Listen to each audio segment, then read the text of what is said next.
तहरीक इंसाफ को आज लाहौर में सियासी पावर शो की मशरूत इजाज़त मिल गई। कार्नर रिंग रोड पर 3 बजे से शाम 6 बजे तक के लिए पंडाल सजाने का NOC जारी। 45 शराइत में वज़ीर आला खैबर पख्तूनख्वा अली अमीन गंडापुर से इस्लामाबाद जलसे में की गई तकरीर पर माफ़ी मांगना शामिल। बाहर से आने वाले किसी मुसल्लह जत्थे को शहर में दाखिल नहीं होने दिया जाएगा। रियासती इदारों के खिलाफ बात होगी, न किसी सज़ा याफ्ता शख्स का पैगाम नशर किया जाएगा। अफगान शहरियों को पैसे देकर नहीं लाया जाएगा। जलसागाह को मुकर्ररा वक्त पर खाली कर दिया जाएगा। सिक्योरिटी की मुकम्मल जिम्मेदारी मुंतजमीन की होगी। चेयरमैन PTI बैरिस्टर गौहर का कारकुनों के नाम वीडियो पैगाम जारी।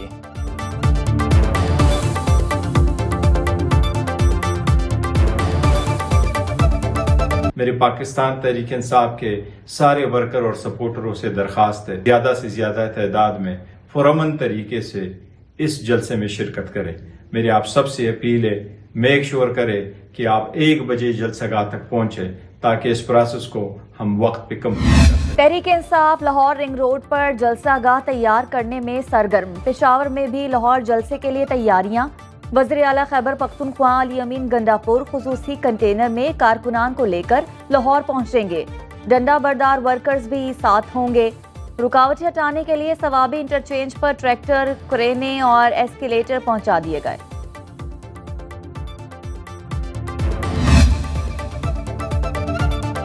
वज़ीर इत्तलात पंजाब अस्मा बुखारी ने तहरीक इंसाफ के कारकुनों की जानिब से रास्ते ब्लॉक करने की वीडियो शेयर कर दी। कहा, PTI कारकुन मेन बुलवार्ड गुलबर्ग पर दंदना रहे हैं। तहरीक फसाद के गुंडों ने अभी से सड़कें बंद करके जलाओ घेराव शुरू कर दिया। एक्शन होगा तो ये रोना शुरू कर देंगे। इनके नाम नेहाद लीडर पुरअमन रहने का भाषण दे रहे हैं।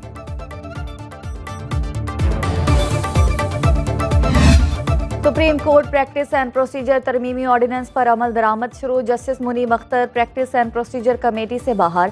चीफ जस्टिस काजी फाजीसा ने जस्टिस अमीनुद्दीन को कमेटी में शामिल कर लिया। जस्टिस अमीनुद्दीन का सीनियरिटी लिस्ट में 5वां नंबर। चीफ जस्टिस और सीनियर जज जस्टिस मंसूर अली शाह कमेटी में शामिल होंगे। नए कानून के मुताबिक हर केस और अपील का रिकॉर्ड और ट्रांसक्रिप्ट तैयार किया जाएगा।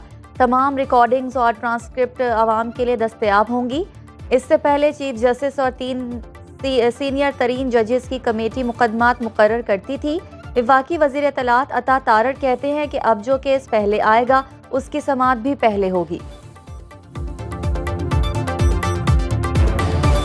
हर केस की जो प्रोसीडिंग होगी, जज साहिबान जो भी बात करेंगे केस के दौरान, उसका ट्रांसक्रिप्ट तहरीर किया जाएगा। एक बाकायदा जो बात की जाएगी उसको तहरीरी तौर पे प्रोड्यूस किया जाएगा। इससे जो अदालती प्रोसेस है, केसेस की समाअत का प्रोसेस है, उसमें मजीद शफाफियत आएगी। कौमी असम्बली सेक्रेटेरिएट का तहरीक इंसाफ को पार्लिमानी पार्टी मानने से इनकार। तमाम 80 अरकान को सुन्नी इत्तेहाद काउंसिल का रुकन जाहिर कर दिया।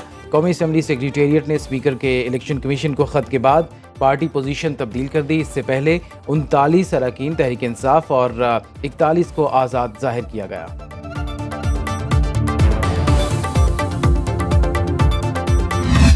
हुकूमत किसी किस्म का मुसवदा देने के लिए आमादा नहीं हो रही थी। गालिबन एक कॉपी उन्होंने पीपल्स पार्टी को दी थी और बिल आखिर खुदा करके एक कॉपी उन्होंने हमें भी मुहैया की। मैं यकीन से नहीं कह सकता कि उनकी कॉपी और हमारी कॉपी एक जैसी होगी या उसमें कुछ फ़र्क होगा। पीपल्स पार्टी और JUI को दिए गए मुजवजा तरमीमी पैकेज के मुसवदे एक नहीं थे। मौलाना फजल रहमान के मुताबिक हुकूमत पहले मुसवदा देने पर राजी ना थी। हमने कहा पहले मुसवदा दिखाएं फिर बात होगी। इस पर एक कॉपी हमें और दूसरी पीपल्स पार्टी को दी गई। दोनों मुसवदों में फ़र्क था। JUI का मौक़िफ़ है शख्सियात के बजाय इदारों की इस्लाह पर तवज्जो दी जाए।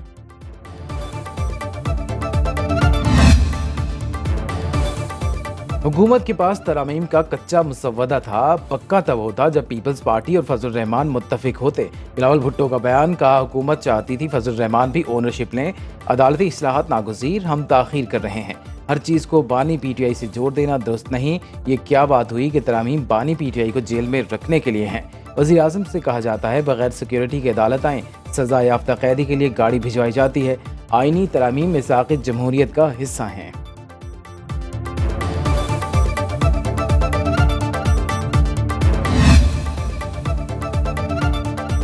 आईनी तरामीम पर बिलावल भुट्टो ने कठपुतली किरदार अदा किया। बिलावल कंफ्यूज हैं, उन्हें खुद नहीं पता कि क्या हो रहा है। ऑपोजिशन लीडर उमर अयूब की प्रोग्राम बरक्स नाना मुबशर के साथ में गुफ्तगू। कहा, जुल्फकार अली भुट्टो का नवासा 1973 के आइन पर कुल्हाड़ियां मार रहा है। पीटीआई के अलावा सबको जलसे की इजाजत है। लाहौर जलसा हर सूरत होगा। शुदा इलेक्शन एक्ट नहीं, सुप्रीम कोर्ट के फैसले की रोशनी में मखसूस नशिस्तें दी जाएं।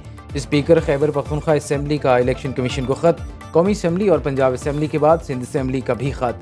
सुप्रीम कोर्ट फैसले की बजाय तरमीम शुदा इलेक्शन एक्ट के तहत ही मखसूस नशिस्तों का फैसला करने पर जोर।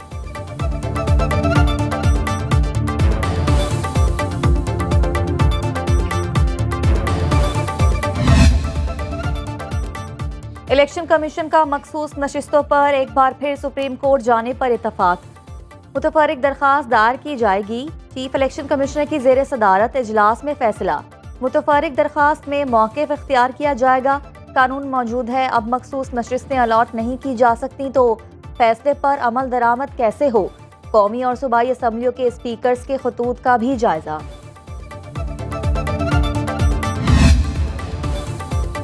पार्लियामेंट का कानून साजी का इख्तियार आइन में दी गई हदूद के ताबे है। पार्लियामेंट के कानून साजी के इख्तियार से मुतालिक सुप्रीम कोर्ट का अहम फैसला। टैक्स से मुतालिक मुकदमे का फैसला जस्टिस मंसूर अली शाह ने तहरीर किया। फैसले में लिखा, पार्लियामेंट और सूबाई असम्बली को आर्टिकल 142 कानून साजी का इख्तियार देता है। पार्लियामेंट ऐसी कानून साजी भी कर सकती है जिसका माजी से इत्तलाक होता हो। तहरीरी फैसले के मुताबिक कवानीन का माजी से इत्तलाक होना आइन से मशरूत है। लफ्ज़ आइन से मशरूत का मतलब वाज़ेह है कि कानून साजी आइनी हदूद के मुताबिक ही मुमकिन है।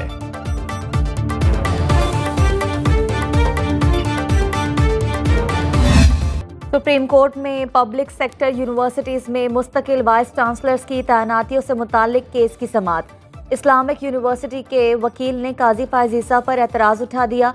चीफ जस्टिस ने रेक्टर को रोस्ट्रम पर बुलाकर पूछा कि आप इजलासों में शिरकत क्यों नहीं करती। समीना मलिक ने कहा कि दवाई के असर में हूँ, जवाब के लिए कुछ वक्त दें। चीफ जस्टिस बोले कि ड्रामा करना है तो यहाँ से चली जाएं।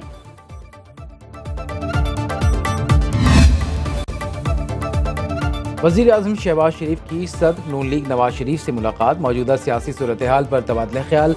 वज़ीर आज़म से चीन के जियोयाफू ग्रुप के चेयरमैन की क़यादत में 9 रुकनी वफ़द की मुलाकात। पाकिस्तान में चीनी सरमायाकारी के हवाले से अहम पेशरफ। चीन का रोई ग्रुप पाकिस्तान में बैलक़ौमी मयार के टेक्सटाइल पार्क्स कायम करेगा। वज़ीर आज़म ने कहा कि चीन मुश्किल की हर घड़ी में पाकिस्तान के साथ खड़ा रहा। ये दोस्ती हरगिज़ और गुज़रते दिन के साथ मज़ीद मजबूत हो रही है।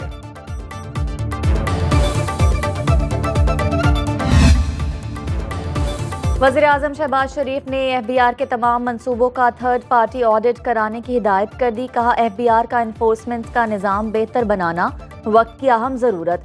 महसूलात में बेहतरी से शहरियों को सर्विसेज की फरहमी और सोशल सेक्टर में बेहतरी आएगी। FBR मुल्क की मईशत में रीढ़ की हड्डी की हैसियत रखता है। वज़ीर आज़म की FBR ट्रांसफॉर्मेशन प्लान की तारीफ।